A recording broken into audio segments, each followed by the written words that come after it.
오늘은 요한계시록 13장을 공부하도록 하겠습니다. 요한계시록 13장은 두 마리의 짐승이 나와요. 두 마리의 짐승. 그래서 오늘 제목이 두 짐승이라고 했는데, 두 짐승이 지금 1절에서부터 10절까지 보면 바다에서 나오는 짐승이 있어요. 또 하나는 여기 땅에서 올라온 짐승이 있어요.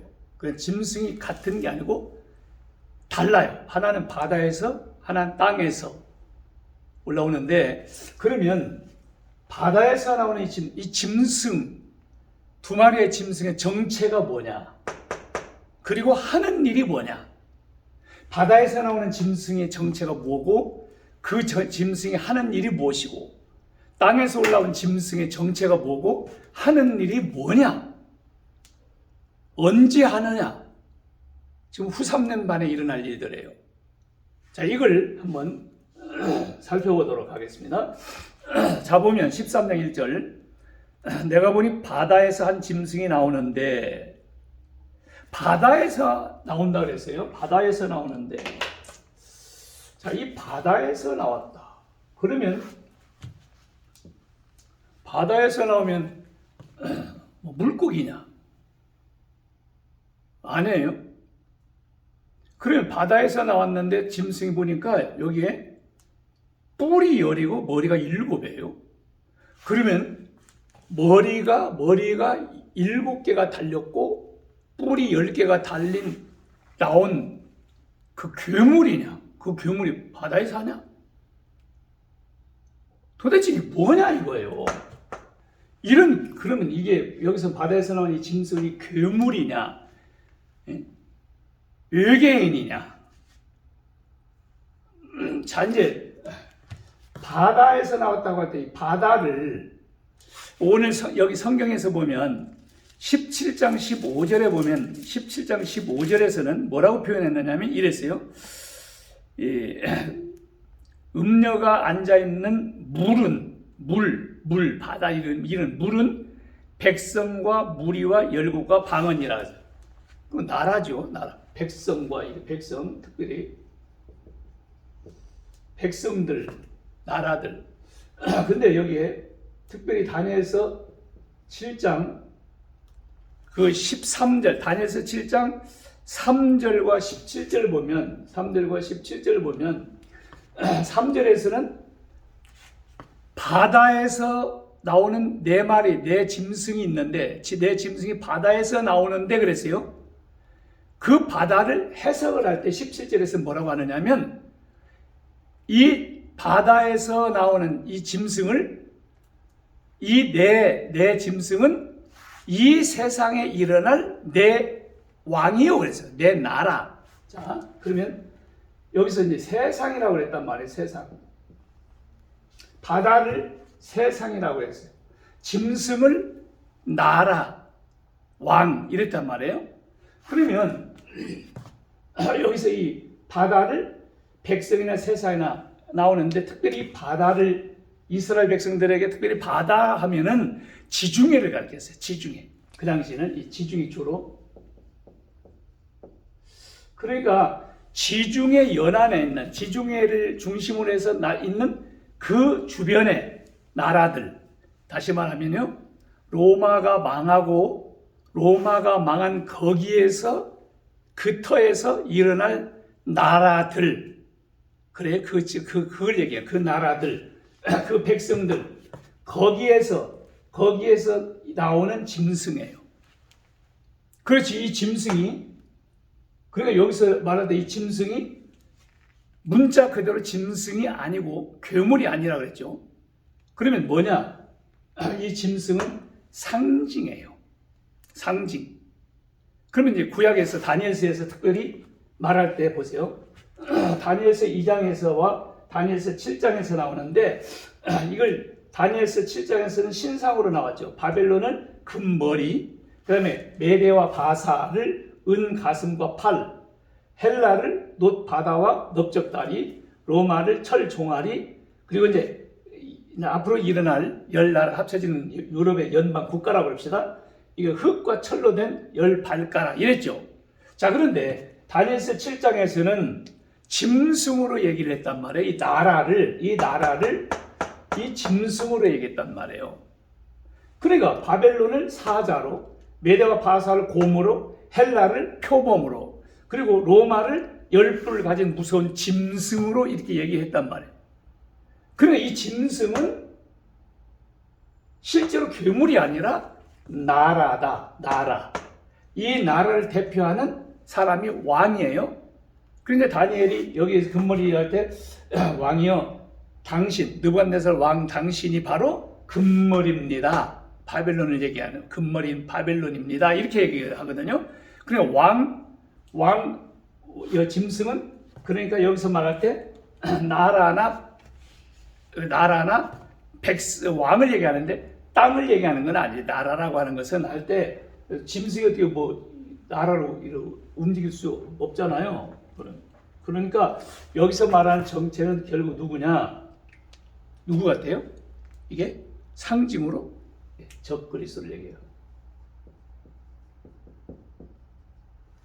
적그리스도. 자, 이제 그걸 적그리스도가 지중해 연안에 있는 그 나라에서 그 백성들 중에 나온다 얘기해요. 그러니까 로마가 망하고 난 다니엘서 7장 24절에 보면 열부를 얘기할 때 로마가 망하고 난 그 지역에서 일어날 열왕이요 그랬단 말이에요. 바로 이제 그 열왕 여기 때예요. 그러면 여기에 일어날 이 왕이 열나라가 합쳐지고 거기서 연방 왕이 나올 때 그게 적그리스도다 하는 걸 이미 공부를 몇 번 했죠. 그러면 이제 다니엘서 7장에서도 이야기할 때 열뿔 가진 무서운 짐승한테 열뿔은 바로 요걸 얘기하는 거예요. 열뿔은 열발가락 이걸 얘기해요. 열나라. 그래서 다니엘서 7장 24절에는 열뿔은 곧 그 나라에서 그 나라라는 것은 로마가 망하고 난 그 지역 거기에서 일어날 열왕이요. 그래서 열왕. 열왕이란 말이에요. 열왕. 그러니까 이 짐승으로 표현했는데 하나님을 대적하는 하나님이 없는 이런 나라들을 가리켜서 전부 다 이슬람 나라를 하나님은 뭘로 표현해요? 짐승으로 표현을 했어요. 짐승. 그러니까 이 짐승이 괴물을 얘기하는 게 아니라는 걸 잘 기억을 하세요. 짐승. 자, 그러면 여기서 이제 적그리스도다 그랬어요. 그러면 이제 이 적그리스도가 보세요. 이 적그리스도의 이제 여기 뿔이 열이고 머리가 7이라고 했어요. 그러니까 뿔이 열이라는 건 요걸 얘기하는 거예요. 10발가락 시대 이거. 그리고 머리가 7이라는 건 이걸 얘기하는데 여기서 지금 두 마리가 빠졌죠. 왜냐하면 다니엘서에서는 다니엘이 볼 때는 바벨론 시대니까 바벨론 여기는 없으니 망했으니까 안 썼단 말이에요. 그럼 이게 요한계시록 17장에서는 이걸 해서 7마리 짐승으로 표현해요. 그러면 여기가 뭐냐면 에부. 자, 에부. 여기는 아수르. 이게 두 개가 더 있어요. 그래서 17장을 한번 넘겨볼게요. 요한계시록 17장에 7절에 보면 천사가 이르되 왜 놀랍게 여기냐 내가 여자는 나중에 17장 할 때 할게요. 그 탄 7머리와 10뿔을 가진 짐승의 비밀을 내게 이르라. 7머리와 10뿔을 가진 짐승 요거야지. 짐승 요거에 대해서 말하는데 그런데 그 9절에 가면 지혜 있는 뜻이 있으니 7머리는 자 여기서 7머리라고 했죠. 요게 바다에서 나온 짐승 7머리는 10절에 또 7왕이라 7머리는 7왕이라 이게 왕들 요거 왕이라 5은 망하였고 자 5은 망하였고 할 때 지금 요한이 계시를 받을 때 그때는 어느 시대면 로마 시대예요. 로마 시대 이때를 계시를 받았거든. 그러니까 이때를 중심으로 해서 5은 망했다는 건 이거 애굽, 아수르, 바벨론, 메데, 바사, 헬라 하나, 둘, 셋, 넷, 5 이건 망했고 왕에서 없죠. 그리고 하나는 있고, 여기 10절에 또 일곱 왕이나 다섯은 망하였고 하나는 있고, 이건 로마, 그때는 로마니까 이건 있고, 또 다른 하나는 아직 이르지 아니하였으나 이르면 반드시 잠시 동안 머무리라. 여기는 아직 이르지 아니했죠. 그때도 안 이루어지고 지금도 아직 안 이루어졌는데, 요건 이 합쳐지는 이 연방 국가, 요것은 이게 합쳐지면 잠시 된다. 이게 길면 7년이에요. 이것이 이루어질 것이다. 그런데 이 10나라에서 뿔 하나가 더 나와요. 여기 보면 11절에 보면, 요한계시록 17장 11절에 보면 전에 있었다가 지금 없어진 짐승은 8째 왕이니, 그래. 8째 왕인데 7 중에 속한 자다. 여기서 한 뿔이 나온다. 그래서 한 뿔이 나오는데 요건 10뿔 중에 여기에 속한 자다. 그러니까 10나라가 합쳐지면 거기에서 10나라가 왕이 있는데 거기서 대표자 왕이 있을 거 아니에요. 대통령이 나온단 말이에요. 왕이 나오면 이 왕이 나중에 10개 중에서 3나라를 왕을 완전히 없애버려요. 그러면 이제 3나라가 무슨 7개가 되잖아요. 자기까지 합쳐서. 그래서 이게 한 뿔이 이거예요. 이게 적그리스도거든요. 그러니까 7 머리는 사실은 여기에서 셋을 멸하고 그 저까지 합쳐서 7머리예요. 자, 이걸 먼저 크게는 이거예요. 자, 요 나라가 망하고 하나는 있고 하나는 잠시 올 건데, 잠시 있을 거란 말이에요. 요게 그래서 7이에요. 7마리. 그 다음에 8번째가 여기서 다시 또 나오는데 10나라 중에서 거기서 대표적으로 연합 왕이 나오는데, 이게 뭐 그 왕이 되지. 3나라를, 강북 3나라를 싹 없애버리고 이제 6개를 끌고 저기까지 해서 나오는, 그게 적그리스도예요. 이게 이제 그 말이에요. 자, 그리고 한 가지. 그러면 10뿔은 뭐냐? 요한계시록 17장 12절 보면 네가 보는 10뿔은 10왕이요. 10뿔은 10발가락이래. 이거 여기 10뿔 다니엘서에서 짐승으로 말할 때는 10뿔 가진 무서운 짐승, 로마를 그랬죠. 10뿔은 10왕이요. 그래서 10발가락 가진, 이게 10발가락은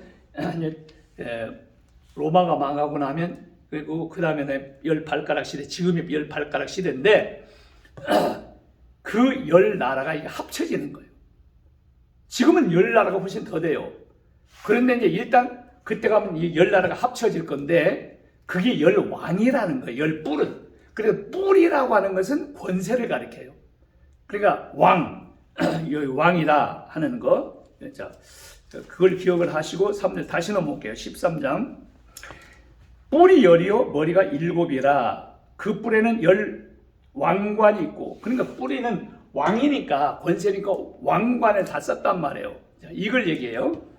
그 머리들에는 신성 모독하는 이름들이 있다. 자, 7마리 이 머리들은 신성 모독하는 이름이 있다. 근데 이 나라들은 전부 다 하나님을 대적하는, 이스라엘을 대적했던 나라들이에요. 애굽이 400년 동안 그랬잖아요. 430년 동안 아수르가 계속 이스라엘 망하게 하고 살았던, 망했죠. 바빌론 동안 때문에 70년 동안 그랬죠. 이 나라를 로마가 얼마나 이겨를 했어요. 그러니까 이게 전부 다 하나님을 모독하는, 신성 모독하는 이름이 거기에 있다는, 머리가 있다는 거예요. 그래서 이 짐승은 머리가 17개가 달려있는 게 아니라 상징으로 보여주는 거예요. 적그리스도가 이렇게 한 가운데 여기에 나타난 요 적그리스도다. 바다에서 나온 짐승은 구라파에서 일어나는 10나라가 합쳐지는 왕인데 그게 바로 적그리스도다 하는 정체가 그거예요. 자, 그렇다면 그 모습, 다시 말하면 이 10나라 짐승의 적그리스도의 나라가 어떠한 특징을 갖게 되느냐. 2절 보면 내가 본 짐승은 표범과 비슷하고, 자, 표범과 같다. 표범이 뭐예요? 헬라가 표범이죠. 여기 왔고, 그리고 그 발은 곰의 발 같고, 그럼 곰의 발은 뭐예요? 여기 메대와 바사 곰, 그 입은 사자의 입 같은데, 그래서 사자의 바벨론 입 같은데 용이 자기의 능력과 보좌와 큰 권세를 그에게 주었더라. 그러니까 적그리스도에게 주는데, 적그리스도는 이 나라는, 적그리스도의 나라는 특징이 어떠냐면 이 세 나라를 합친 특징을 갖고 있어요. 그러니까 표범은 날쌔기로 유명하잖아요.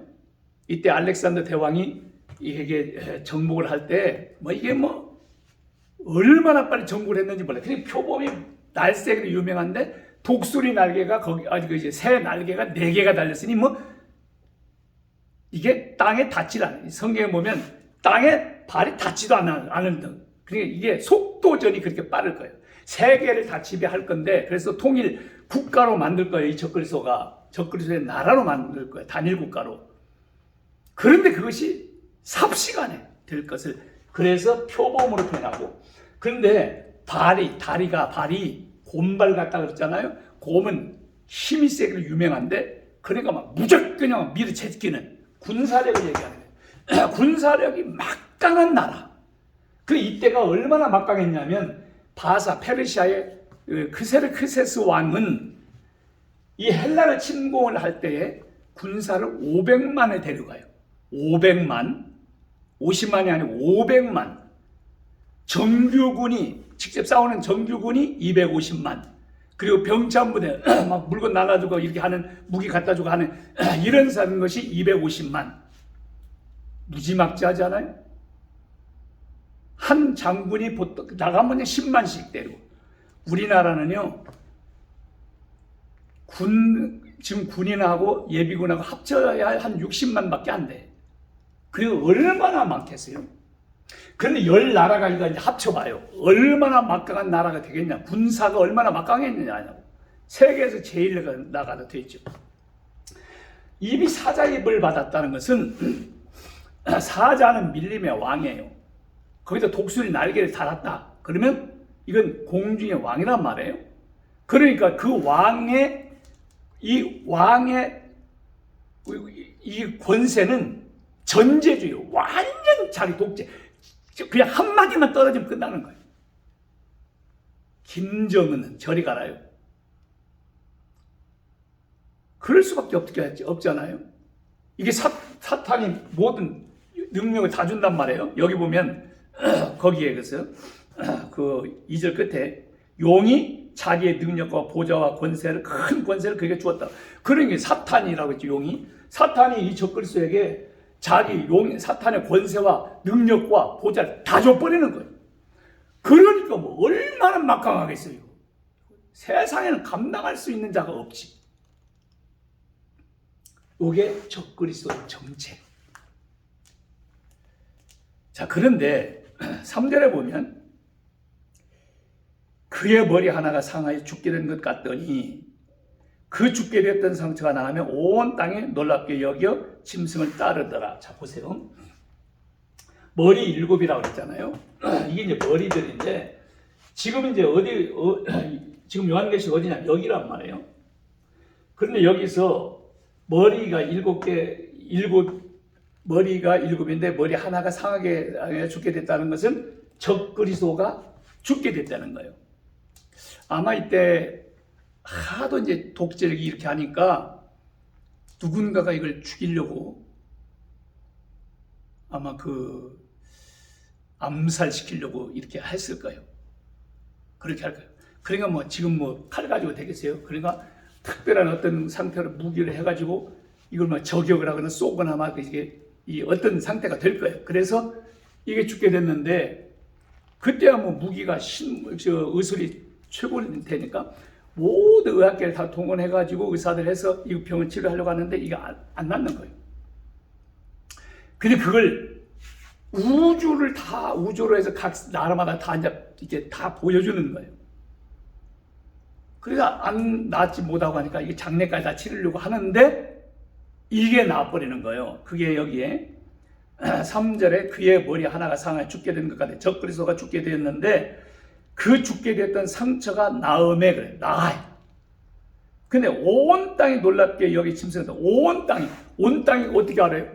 좀 중계할 거야. 아니에요. 우주 중계를 해가지고 다 방 세계로 하니까 그걸 보고 있던 사람들이 거기서 나오니까 막 놀래가지고 그 다음에 이 짐승 적그리스도를 따르고 용이 사탄이 짐승에게 권세를 주므로 용에게 사탄에게 경배하며 짐승 이 적그리스도에게 경배하게 하여 이르되 누가 이 짐승과 같으냐 누가 등이 이와 더불어 싸우리요 누가 이 왕 적그리스도 이 왕과 같으냐 누가 감히 이 왕과 싸우리요 이런 싸울 사람이 없는 거예요. 무지막지한 사탄이 모든 권세를 다 줘버리는 거예요. 이 적그리스도가 그럴 거예요. 이게 아주 후 3년 반은 무시무시한 거예요. 그리고 전 3년 반에는 이게 사탄이 아직 안 줬으니까 그래도 평화 해가지고 이스라엘과 조약을 맺고 7년 동안 언약을 맺어요. 그래서 이스라엘 백성들이 다 돌아오고 예수를 믿고 구원받고 그 다음에 성전도 짓고 예배도 드리고 이렇게 하는데 한 공중에서 쫓겨난 이 사탄과 그 무리들이 내려와서 이제는 적그리스도가 있으니까 적그리스도 이것을 연합정부 요거 왕을 속에 다 들어가가지고 그것을 이용을 하니까 이게 그냥 삽시간에 변화되는 거예요. 바뀌어버리는 거예요. 어마어마한 독재로. 그래서 예물도 다 금지해버리고 요한 다니엘서에 그렇죠? 다 금지하고 지가 이제 하나님이라고 그러는 거예요. 이건 앞으로 뒤에 나올 거예요. 보세요. 누가 능히 이와 더불어 싸우려 하더라. 그 다음에 또 5절에 보면 또 짐승이 적그리스도가 과장되고 신성 모독하는 말하는 입을 받고 또 42달 동안 일할 권세를 받으니라. 42달 일할 권세, 3년 반 일할 권세를 하나님 앞에 받아요. 이게 신성 모독하는 말을 성도들을 모독하고 하나님을 모독하는 말을 해요.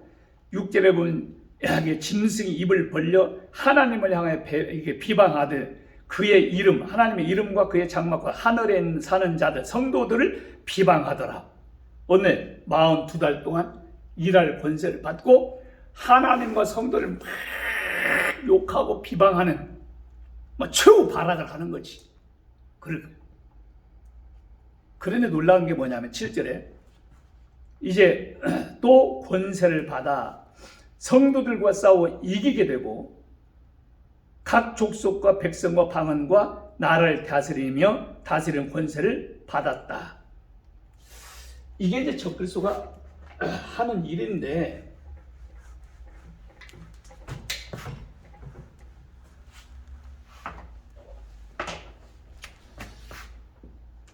적그리스도가 하는 일이 뭐겠어요? 이게 적그리스도 말 그대로 하나님을 모독하는 말을 해요. 하나님을 대적하고 모독하고 그리고 성도들을 모독할 뿐만 아니라 여기 보니까 성들과 싸워 이겨요. 성도들을 모독하고 핍박하고 그 다음에 이제 싸워서 이기고 이것들이 이걸 하는 건데 거기다가 또 하나는 세계를 다스리는 권세를 받아요.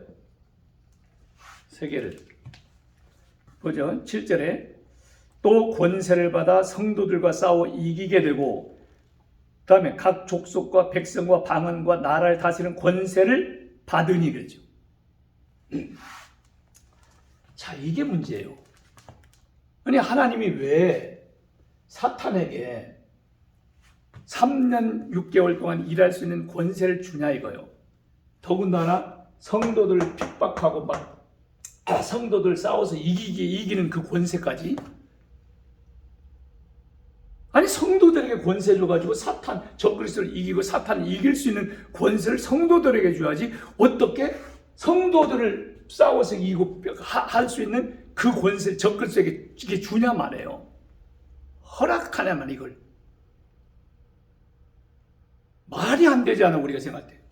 이게 요한계시록의 가장 중요한 대목이에요. 도대체 왜 환란이 오냐? 전무후무한 환란이에요. 지금까지 없었던 환란. 도대체 왜 성도들에게 이 환란을 주느냐 이 말이에요. 유대인들에게. 환란의 목적을 잘 이해를 하셔야 돼요. 그래서 요한계시록을 푸는 가장 중요한 대목이에요. 다니엘서 12장에 보면 이런 말씀이 있어요. 다니엘서 12장 6절 7절에 다니엘서 12장 1절부터 쭉 보면 개국 이르러 이스라엘이 생기고 지금 그때까지 없었던 환란이라고 그래요. 사실 최고의 환란. 예수님도 그랬어요. 이런 환란은 전에도 없었고 후에도 없다. 그런 환란이 대환란이에요. 그런데 그때 이제 물어봐요. 하나님 도대체 이 환란이라고 하는 이 환란이 언제까지 이렇게 됩니까? 언제까지 해야 끝이 됩니까? 물으니까 그때 대답하는 것이 그래요. 그때 뭐라고 하느냐면 한 때와 두 때와 반 때를 지나서 성도들의 권세가 다 깨지기까지 하리니 그제야 끝이 오리라 그랬어요. 하나님이 성도들을 다 깰 수 있는 사탄에게 이익을 주어버려요. 그 말이 안 되잖아 이게. 아니 성도들에게 이길 수 있는 권세를 주어야지 어떻게 사탄에게 그걸 주어하냐 말이에요. 아니 결국 성경에서 결국은 성도들이 승리해요. 그런데 왜 환란을 통해서 이렇게 성도들을 싸워서 이기고 죽이고 막 이게 하냐 이거. 이게 환란의 목적이에요. 환란을 주는 건 몇 번 제가 얘기했어요. 우리는 예수를 믿고 난 다음에 몇십 년 동안의 기간이 있잖아요. 그 중간에 어려움을 당하고 고난을 당하고 그래요. 그게 다 일종의 환란이에요. 근데 우리는 장기전으로 많이 그랬잖아요. 그런데 이건 유대인들에게는 이제 길면 7년인데 전 3년 반에는 그래도 그렇게 핍박 그렇게 별로 없어요. 언약을 맺고 도와주고 막 이러니까 근데 후 3년 반에는 본격적으로 여기 집중돼요. 그러면 구원을 받고 이들이 하나님의 백성으로서 성화되어가는 이 작업을 하기 위해서 성도들에게 고난이라는 걸 준단 말이에요. 우리가 그래 여러분 유튜브에서 믿음의 경주 4번에 걸쳐 제가 올렸는데 그건 반드시 좀 보세요. 우리가 예수를 믿고 그 선교에 들어갈 때까지 성화 작업을 경주로 보는데 그런데 성화가 되는 것은 그냥 거룩해지는 것은 우리가 그냥 기도한다고 거룩해지는 게 아니에요. 제거 과정을 거쳐야 돼요. 제거. 행동과 생각과 마음과 그리고 잠재 요소, 우리 무의식층에 담겨있는 이 잠재 요소까지 그리고 이제 본질, 자존심도 다 깨져버리고 그다음에 무의식층, 무의식 세계까지 지배 주관하고 그리고 나서 토설 속에 있는 걸 다 빼내고 그리고 마지막 멸절될 때까지 그게 그렇게 해야 싹 빠져나가는 거거든요. 그래서 예수님처럼 되는 거예요. 그런데 그것을 하나님이 그냥 거짓말하는 거 너 나와. 너 음란 너 나와. 너 도둑질 나와. 너 욕심 나와. 교만 나와. 이게 핀셋돌에 딱딱 뽑아내면 얼마나 좋겠어요. 나도 그랬으면 얼마나 좋겠어요. 그런데 그렇게 안 해요.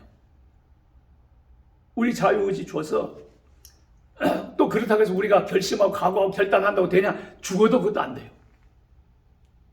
그럼 뭐 하느냐? 매를 맞아야 돼요. 히브리서 12장에 보면 믿음의 경주 얘기하면서 징계라는 말을 써요. 징계가 없으면 사생자의 참 아들이 아니다. 친아들마다 징계가 없는 아들이 없다. 징계라고 하는 이 단어가 파이데이아스라고 하는 이 단어인데 이건 아들 만들기라는 뜻이에요. 아들답게 만들기 위해서 채찍질이라는 단어를 또 썼어요. 채찍질이라는. 그러니까 말하자면 매를 맞는 거예요. 우리가 자녀를 키울 때 자녀들을 매를 때리잖아요. 그 매를 맞아야 고쳐. 그런 것처럼 우리에게 하나님이 징계를 하는데 그게 환난이고 고난이란 말이에요. 근데 우리는 1년 그렇게 하는데 매를 하는데 매를 할 때 매를 맞아도 왜 맞는지를 몰라. 그게 쓰디쓴 매야. 깨달을 때까지 맞을 거예요. 나중에 이제 자기를 깨닫게 돼요. 그러면 이제 이게 순응의 매, 내가 잘못했으니까 이게 하나님 앞에 매를 맞는구나. 근데 거기서 더 나가서 기쁨의 매가 있어요. 그것은 하나님이 나를 거룩하고 흠이 없이 만들어가기 위해서 지금 고난을 주는 것이다. 그걸 받아들이고 그걸 때는 마음에 이제 오히려 기쁘게 받아들이는 거예요. 그리고 이제 나날들 하다가 나중에 행복한 나날들로 들어가요. 요셉으로 말하면 이제 총리가 돼버리면 이제 행복한 나날들이죠. 야곱으로 말하면 이제 요셉을 만나러 애굽으로 갔으니까 아들 총리니까 이제 그 다음에는 고난에서 평안한 생활이 될 거 아니에요. 그 전까지는 얼마나 고난이 많아요. 그게 환난이었고 그게 징계요. 징계. 근데 매를 맞아도 얼마나 세게 맞냐? 여기에 달렸어요. 10강도로 한 번에 다뤄버리면 욥이나 다윗 같은 것은 10강도로 다뤄버리면 끝나요. 그러니까 다윗 같은 경우는 밧세바 사건이 일어났을 때 우리아의 외에는 일평생 하나님 앞 말씀을 어긴 적이 없다. 열왕기상 15장 5절에 그러거든요. 얼마나 무섭게 10강도를 다뤘는지 몰라요. 그러고 나면 죄를 싹 끌어버려요. 죄질 생각을 못해. 늙어가지고 이제 몸도 입을 덮다 하니까 덮지 않으니까 아비사에게 하는 수냄 여자를 예쁜 처녀를 줬어요. 끌어안고 잡으면 이렇게 따뜻해. 그런데도 동침을 안 해요. 얼마나 지긋지긋한지, 얼마나 어지간하면 그 예쁜 여자로 하니까 그렇게 할 거 아니에요? 근데 같이 잠을 자도 동침을 안 했다 그랬어요. 자, 그러니까 그렇게 훈련을 이렇게 매를 맞는데 그게 환난이란 말이에요. 환난, 대환난. 그러면 이제 이스라엘 백성들로 말하면 이제 길면 이제 7년이에요. 근데 전 3년 반에는 그래도 이제 좀 평화롭게 이렇게 하다가 후 3년 반이니까 그 시간에 줄여가지고 맞으려면 얼마나 강도가 세겠어요. 10강도로 다루는 거예요. 그래서 환난이라는 것이 온다니까요. 그런데 무조건 교회라고 해서 다 휴거가 된다? 천만의 말씀이에요. 말이 안 되지 그러면. 그래서 요한계시록 7장의 9절에 보면 이방인들이 무시 허다한 물이 셀 수 없는 허다한 물이라고 그랬어요. 그 사람들이 가면 환난 중에 예수를 믿었냐? 아니요. 그 환난 중에는 이방인은 예수를 믿는 사람이 한 명도 없어요. 왜 없느냐? 이방인의 때에 로마서 11장 25절 얘기했죠. 이방인의 때에 이방인의 충만한 수가 들어오면 충만한 수가 뭐예요? 하나님이 계획된 숫자가 다 들어왔단 말이에요. 그럼 더 이상은 없지. 그런데 요한계시록 7장 9절에 있는 그 이방인들은 뭐냐 이거예요. 이 사람들은 휴거되지 못하고 이게 신부단장이 안 돼서 거룩하고 흠이 없이 안 돼서 환난을 들어가는 거예요. 들어가서 이걸 용광로 속에다 집어넣어가지고 재련시켜야 돼요.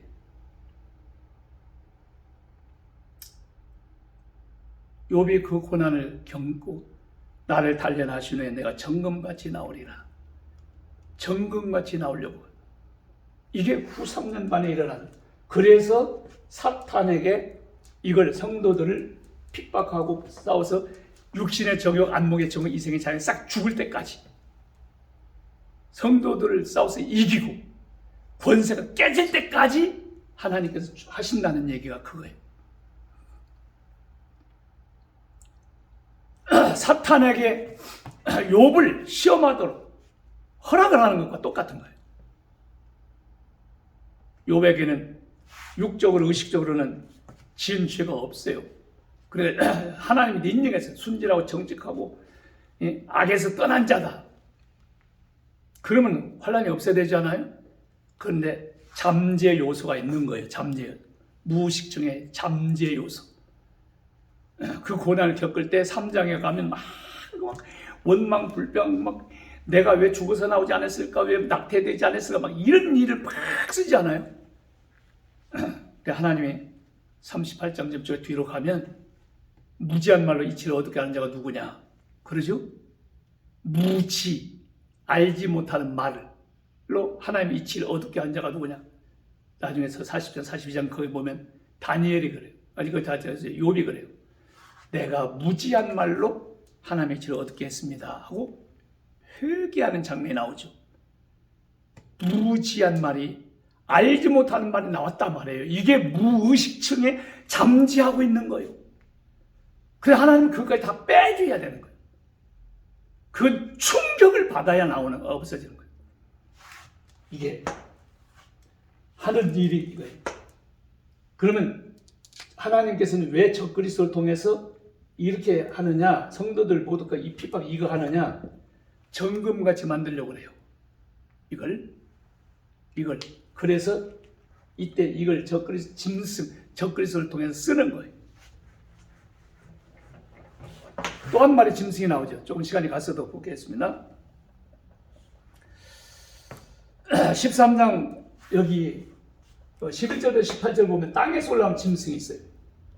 그러면 이건 뭐냐? 정체가 적그리스도를 도와서 적그리스도에게 경배하게 만드는 거짓 선지자예요. 거짓 선지자.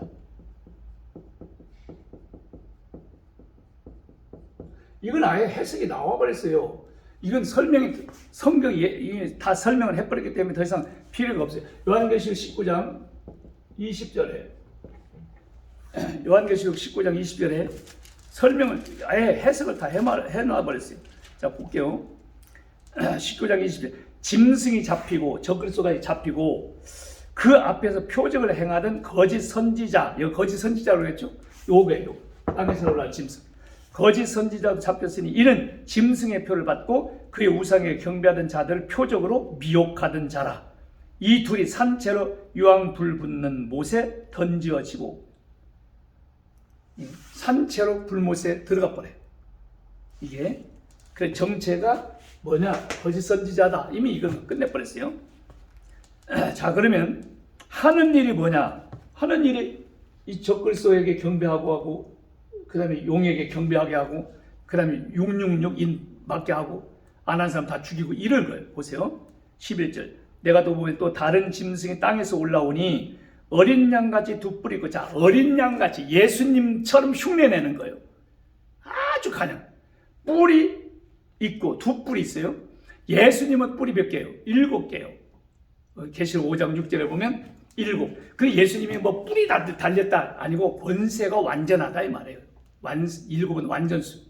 이건 흉내내는 거예요. 두 뿔. 그래도 대단하지 이거요. 용처럼 말하더라.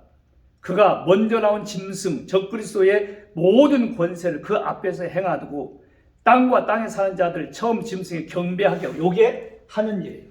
하는 일은 땅의 짐승, 요게 짐승 처음 온 짐승에게 경배하게 해요. 이게 신처럼 섬기게 만들어. 죽게 됐던 상처가 나은 자 아니라 큰 이적을 행하되. 그럼 어떤 방법을 하냐? 이적을 해요. 이적. 큰 이적을 행하되 심지어 사람들 앞에서 불이 하늘로부터 땅에 내려요. 얼마나 놀라운 이적을 행하냐면요, 하늘에 불을 끄집어내려요. 그러니까 이제 가장에서 목사다, 목사처럼 해서 막 능력 받아가지고 하늘에서 막 불을 막 끄집어내리고, 그런데 이게 하는 거 보니까 적그리스도에게 경배하게 하고 우상을 만들게 하고 이러나 이게 이게 가짜구나 아는 거예요. 14절 또 짐승 앞에서 받은 바 이적을 행함으로 땅에 가는 자들을 미혹하여 그 이적으로 미혹을 해서 땅에 가는 자들에게 이르기를 칼에 장에다가 살아난 짐승을 위하여 우상을 만들라. 적그리스도를 우상을 만들자. 우상을 만들어라. 그리고 그가 권세를 받아 그 짐승의 우상에게 생기를 주어. 놀라운 일이죠. 우상을 만들었어요. 동상을. 그리고 생기를 불어넣으니까 이게 사람처럼 말하는 거예요. 그 짐승의 우상으로 말하게 하고, 또 짐승의 우상에 경배하지 아니하는 자를 몇이든지 다 죽이게 하더라. 우상을 만들고 우상으로 막 생기를 불어넣어가지고 이게 말을 하는 거예요. 기절 초풍할 거 아니에요. 오늘날 같은 뭐 AI 뭐 사람 만드는 그래서 사람 비슷하게도 이렇게도 말도 하고 막 사람처럼 하고 별것도 다 있으니까 이제 그렇지만 그 시대는 상상도 할 수 없죠. 근데 어떤 방식인지는 모르지만 하여튼 말을 하게 하고 짐승에 그래서 절하게 해요. 요걸 다니엘서 9장 27절에도 이걸 경고하고 예수님도 마태복음 24장 15절에서 가증한 것이 거룩한 것에 선 것을 보거든 이들은 다 산으로 다 도망가라. 이 얘기가 나오죠. 이때는 적그리스도에 잡혔다 보니까 다 죽는 거예요. 거기다가 우상에 짐승에 경배하지 아니하면 며칠 다 죽이죠. 경배를 했다. 그건 지옥 가는 거예요. 영원한 불못에 들어가는 거예요. 이게 생명책에 기록되지 아니한 자들 그 위에 8절에 보면 죽임을 당한 어린 양의 생명책에 창세 이후로 이름이 기록되지 못하고 이 땅에 사는 자들은 다 그 짐승에게 경배하리라. 그러니까 짐승에게 경배하는 자는 생명책에 이름이 없는 자예요. 그러면 두 가지 환란이 두 가지 목적을 해요. 진짜와 가짜를 골라내는. 가짜들은 다 안 죽으려고 막 경배하겠죠. 666표를 이마와 손에다가 표를 받아요. 그 사람들은 다 불못에 다 들어가요. 여기 14장 나중에 9절 끝에 보면 짐승과 그의 우상에게 경배하고 이마에나 손에 표를 받으면 10절 끝에 불과 유황으로 고난을 받으리니 그 고난의 연기가 세세토록 올라가리라. 영원히 불구덩이 속에서 이제 고생, 죽는 고통을 당하는 거예요. 죽어버리면 죽겠지. 안 죽어요. 생명책에 기록되지 아니한 자는 다 경배하더라. 누구든지 귀가 있거든 들을지어다. 이거 할 때 그래요. 그리고 10절에서 사로잡히는 자는 사로잡힐 것이고 칼에 죽을 자는 칼에 죽을 것이니 성도의 인내와 믿음이 여기 있느니라. 그러니까 죽을 자는 칼에 잡힐 자는 칼에 잡혀서 죽고 죽을 자는 죽고 다 할 건데 그때 성도의 인내가 여기 있다. 적그리스도에게 이건 성도의 인내가 거기에 환난을 통과해 들어간 사람은 경배하면 이제 영원한 죽이니까 그런 이제 죽든지 이제 경배를 안 하는 거예요. 표도 안 받는 거예요. 그러면 산으로나 깊은 산 속에 들어가 가지고 아무도 찾지 못한 그걸 맞으면 위치 추적이 다 돼요. 그래 다 잡아내니까 그게 얼마나 괴롭겠냐 말이에요. 3년 반 동안에 다 죽이게 하다. 그리고 16절 보면 이게 거짓 선지자가 하는 일이에요. 그가 모든 자고 작은 자나 큰 자나 부자나 가난한 자나 자유인이나 종들에게 모든 사람에게 그 오른손에나 이마에 표를 받게 해요. 강제로 전부 받게 해요. 그런데 받았다 하면 이건 지옥이에요. 불못. 그래 순교하든지 누구든지 이 표를 가진 자 외에는 매매를 못하게 해요. 매매를 못하니까 장사를 못하게 해요. 굶어 죽어야지. 이 표는 곧 짐승의 이름입니다. 이 표가 뭐냐? 짐승의 이름. 그러니까 이제 14만 4천에게 하나님의 종들의 이마에다가 인을 칠 때 하나님의 이름과 어린 양의 이름이라고 그랬죠. 예수님의 이름. 그 흉내내 가지고 적그리스도의 이름으로 인을 치는데 이름이든지 그 이름의 수라 그랬어요. 이름의 숫자. 그러니까 이 숫자 아라비아 숫자는 10세기에 이게 만들어졌거든요. 발명이 됐는데 그 전에는 문자로 숫자를 대신했어요. 그래서 헬라어나 히브리어나 라틴어 같은 데는 알파벳에 숫자가 다 새겨져 있어 만들어져 있단 말이에요. 그걸로 계산이 됐단 말이에요. 그러니까 이때는 짐승의 이름이나 그 이름을 아라비아 숫자를 딱 이제 그 숫자를 아라비아 숫자로 계산해보면 합치면 666이라는 거예요. 지혜가 여기 있으니 총명한 자는 그 짐승의 수를 세어보라. 그것은 사람의 수니 짐승의 수가 짐승이 사람이에요. 사람의 수니 그의 수는 666이냐.